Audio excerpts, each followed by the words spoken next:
Assalamualaikum dan selamat sejahtera cikgu ucapkan pada semua murid-murid. Semoga sentiasa sihat bersama keluarga di rumah. Okey, so hari ini kita teruskan dengan pembelajaran subjek reka bentuk dan teknologi. Okey, tahun 6. So kita dah belajar minggu lepas berkaitan dengan asas elektromekanikal. So hari ini kita sambung lagi berkaitan dengan asas elektromekanikal. Okey, seterusnya kita tengok standard pembelajaran. Okey, 4.3.5 mengenal pasti projek elektromekanikal yang hendak dibina. Okey, 4.3.6 iaitu membuat beberapa lakaran projek elektromekanikal. 4.3.7 memilih lakaran terbaik projek elektromekanikal. So maknanya kita kena ada lakaran dan 3 lakaran. So kita pilih satu lakaran yang terbaik untuk kita jadikan dia sebagai untuk membina projek. Okey, seterusnya kita tengok kepada objektif pembelajaran. Yang pertama, mengenal pasti satu sistem asas elektromekanikal. So kita dah belajar 3 sistem asas. So kita hanya pilih satu saja untuk projek kita. Okey, yang kedua, membuat 3 lakaran projek yang hendak dibina. So maknanya kita ada 3 lakaran yang perlu dibuatlah. So 3 lakaran tu bukan semua 3-3 kita ambil. So kita pilih satu saja, memilih satu lakaran projek terbaik. So maknanya memilih satu saja daripada 3 tu yang terbaik lah. Maknanya lakaran yang boleh diterima dan logik lah. Okey, so seterusnya. So kita tengok mengenal pasti projek elektromekanikal. So dalam pelajaran kali ini kita akan mempelajari penghasilan projek yang menggunakan sistem asas pergerakan motor dan gear. Okey, maknanya kali ini kita hanya guna motor dan gear. So kita tak guna yang takal dan tali sawat, gegancu, rantai dan motor. Tu kita tak guna So tajuk penghasilan projek ini ialah palang keselamatan. Sebab cikgu tengok dalam buku teks lah. Berdasarkan buku teks senang. Okay, kita ada panduan nak buat. So seterusnya. Inilah dia contoh palang keselamatan. So maknanya yang automatik tu lah kan, dekat kawasan perumahan sekarang dah banyak kan. Kawasan perumahan memang penting sangat pakai palang keselamatan ni untuk menjaga keselamatan di kawasan taman So orang yang berkenaan saja, yang ada stiker saja, yang ada pas saja boleh masuk. So itu adalah palang keselamatan Okey, seterusnya kita tengok lakaran projek elektromekanikal. Okey, lakaran idea-idea untuk menghasilkan projek palang keselamatan ini perlu diterjemahkan dalam bentuk lakaran terlebih dahulu. So maknanya kita perlu ada lakaran. Kita dah nampak gambaran macam mana projek tu. So tapi kita perlu ada lakaran lah. Sebab lakaran tu memastikanlah projek kita tu betul-betul bagus. Projek yang kita nak buat tu boleh baguslah. Sebab tu kita perlu ada lakaran. Sekurang-kurangnya 3 idea lakaran perlu dihasilkan. So mana lakaran ni kita perlu buat 3 sekurang-kurangnya. Lebih pun tak apa, tapi sekurang-kurangnya 3 lah. Sebab kita boleh pilih yang mana yang terbaik. So mungkin ada idea orang macam ni. Okay, A, idea orang B macam ni, orang C macam ni. Okay, so 3 lakaran. So kita pilih, kita bincang, kita pilih. So mana yang idea yang paling bagus, yang boleh dipraktikalkan, boleh dikira, boleh ni baru boleh kita pilih. Okey. So yang seterusnya, lakaran yang dihasilkan merupakan gambaran terhadap rupa projek yang akan dihasilkan. So maknanya lakaran yang kita buat tu adalah merupakan rupa terakhirlah projek yang kita nak buat tu. So kat sini cikgu dah tunjukkan lakaran yang pertama. Ni contoh dalam buku teks lakaran pertama, lakaran kedua dan lakaran yang ketiga. So ni tiga-tiga dalam buku teks. So yang ini fashion lama lah. Ini ada batu kat belakang ni, yang selalu orang letak batu kat belakang ni. Okay, ini macam ni, dia angkat macam terangkat macam tu kan, kereta lalu bawah. So yang ini adalah praktikalnya macam sekarang ni semua kawasan perumahan, kawasan-kawasan yang memerlukan jaga, so memerlukan pagar, so dia macam ni lah.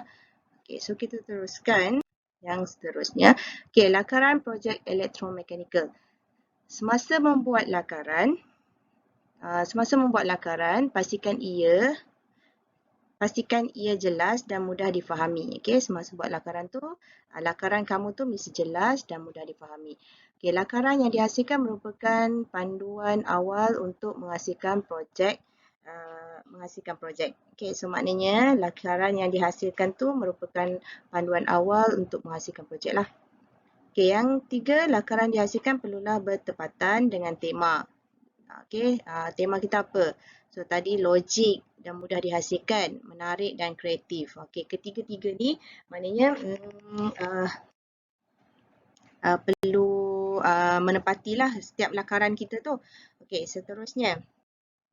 Ini adalah bentuk lakaran. Bentuk lakaran ini ada dua. Satu, lakaran dua dimensi, pandangan hadapan saja ya. Dua dimensi ni pandangan hadapan saja. Ni macam ni, hadapan saja. Dan tiga dimensi, dia ada pandang depan, pandang sisi dan pandang atas. Itu tiga dimensi. So bentuk lakaran ada dua je, dua dimensi, tiga dimensi. Tak ada empat dimensi, tak ada lima dimensi. Okey, seterusnya. So, memilih lakaran terbaik. Okay. So, macam mana kita nak pilih lakaran terbaik? Daripada beberapa lakaran yang dihasilkan, salah satu lakaran terbaik perlu dipilih untuk dijadikan panduan menghasilkan projek. So, maknanya kita dah ada 3 lakaran tadi. So, kita pilih satu saja supaya itu maknanya yang terbaik lah, lakaran yang paling terbaik. Dan itulah juga akan rupa projek kita. Okay, lakaran itu juga lah merupakan rupa projek kita. Okay, seterusnya lakaran terbaik. Lakaran terbaik yang dipilih perlu dilukis dalam bentuk 2D dan 3D kerana ia akan dijadikan panduan untuk menghasilkan projek. So maknanya lakaran yang kita pilih tu perlu diterjemahkan dalam bentuk 2D ataupun 3D. Okay, supaya kita boleh nampak macam mana rupa dia akhirnya, rupa sebenar projek tu. Okay, so sangat penting dalam apa sekali, dalam apa jua rekaan yang dibina, yang dibuat, perlu ada lakaran. Okay, bukan dalam sekolah, bukan lakaran dalam ni je yang kita nak buat ni je, tapi setiap benda, objek atau bangunan ke apa ke yang dibina pasti ada lakaran, okey, dan lakaran itu perlu diterjemahkan dalam bentuk 2D ataupun 3D. Okey, supaya kita nampak lebih jelas macam mana lukisan, macam mana bentuk akhir benda tu, okey, yang kita nak hasilkan. Okay, seterusnya, memilih lakaran terbaik. Okey, so kita dah ada 3 lakaran tadi, kita dah ada 3. So, satu kita nak pilih. So, kita kena pilih lakaran yang terbaik. So, yang pertama, lakaran perlu dilabelkan dengan komponen atau bahagian penting yang memenuhi tema. So, maknanya lakaran yang kita pilih tu perlulah dilabelkan. Okay. So, semua ukuran perlu dalam unit milimeter. Okay. Dalam lukisan lakaran yang telah dipilih itu, so kita perlu terjemahkan dalam 2D ke 3D ke ataupun dalam lukisan lain. So kita perlu dalam unit yang kita nak buat tu, dia punya dimensi unit dia tu mesti dalam unit millimeter. Okay. So antara lukisan lain yang boleh dihasilkan berdasarkan lakaran terbaik yang dipilih ialah lukisan ceraian, lukisan teknikal dan hasil projek. So kita tengok macam mana rupa ketiga-tiga jenis lukisan ini. Okay. So yang pertama, lukisan ceraian. Okay, ceraian sepatutnya. Okay, lukisan ceraian ini. Okay, kejap. Lukisan ceraian ini kita nampak dia punya partition dia tu dicerai-ceraikan. Okay, ceraian. Nama dah ceraian So diceraikan dia punya bahan-bahan itu. So itu kita nampaklah dia nampak dimensi ini sama macam dalam teks kamu lah. Okey, yang kedua hasil projek. So makna hasil projek ni adalah yang projek sebenar yang akan kamu dapatlah, yang kamu akan hasilkan. Inilah dia. So mesti ada label. Label. So ni apa, MDF, ni kayu, papan, zinc, PVC, Perspex. Okay, so ini adalah label. Okay, label. So seterusnya, kita Kita ada lukisan teknikal. Ini lukisan teknikal ni sangat penting lah. Sebab di lukisan teknikal inilah kita ada dimensi, ada ukuran. So ukuran ini sangat penting sebab dengan ukuran lah kita punya projek itu jadi dengan betul. Okay. Kalau tak ada ukuran, so mungkin projek kita sengit, tak boleh pasang, pasang sebelah pun tak betul, sebelah panjang, sebelah pendek. So ukuran ni sangat penting. Ukuran inilah yang perlu ada dalam milimeter.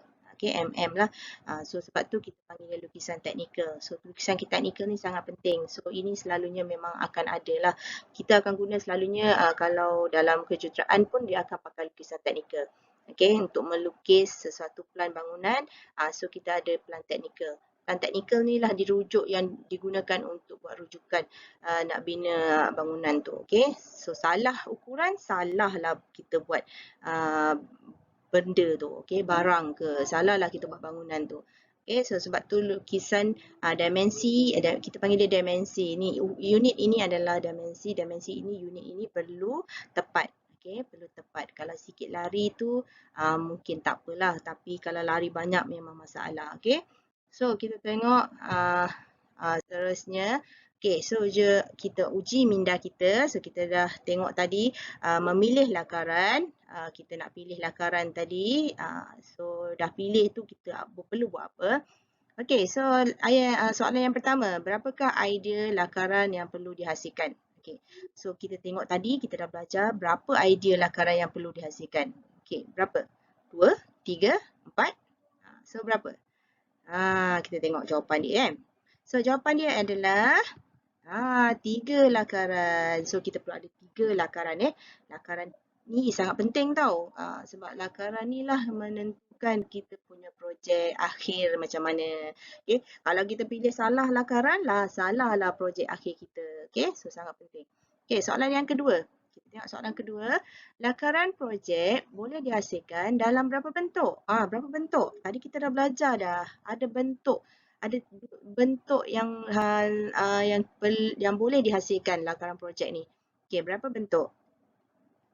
Okey, jawapan dia adalah 2 bentuk lakaran. So apa bentuk lakaran tadi? 2 tadi? 1 2D dan satu lagi adalah 3D. Okey, 3 dimensi, 2 dimensi. Okey. So itu adalah 2 bentuk lakaran. Yang ketiga, apakah perbezaan antara lakaran 2D dan 3D? Apa beza dia? Tadi cikgu dah sebut dah. Apa beza dia? Yang pertama, 2D ni apa? 3D ni apa? Okey, tengok jawapan dia. Okey, 2D mempunyai pandangan hadapan sahaja. Okey, dia maknanya dia ada pandangan depan saja. Okey, 3D maknanya pandangan hadapan, sisi dan atas. Okey, selalunya orang akan buat lebih suka pada 3D lah sebab kita nampak dimensi tu, sisi, semua sisi kita nampak. Okey, so kita nampak dah bentuk dia macam mana. Okey, so seterusnya. Okey, so soalan seterusnya. So, nyatakan bentuk lakaran di bawah. So, apakah bentuk ni? So, tadi kita dah belajar 2 bentuk tadi. Satu adalah 2D dan satu lagi adalah 3D. Okey, so bentuk yang pertama adalah 2D kerana dia adalah pandangan hadapan sahaja. Okey, yang seterusnya adalah lakaran 3D kerana dia ada pandangan hadapan, sisi dan atas. Okey, so itu adalah beza dia. Okey, so kita dah habis di penghujung sesi pembelajaran. So hari ini kita hanya belajar lakaran dan memilih lakaran. Okey, so cikgu harap apa yang cikgu sampaikan, ilmu yang cikgu sampaikan dapat memberi manfaat pada kamu lah dan memberi kefahaman pada kamu.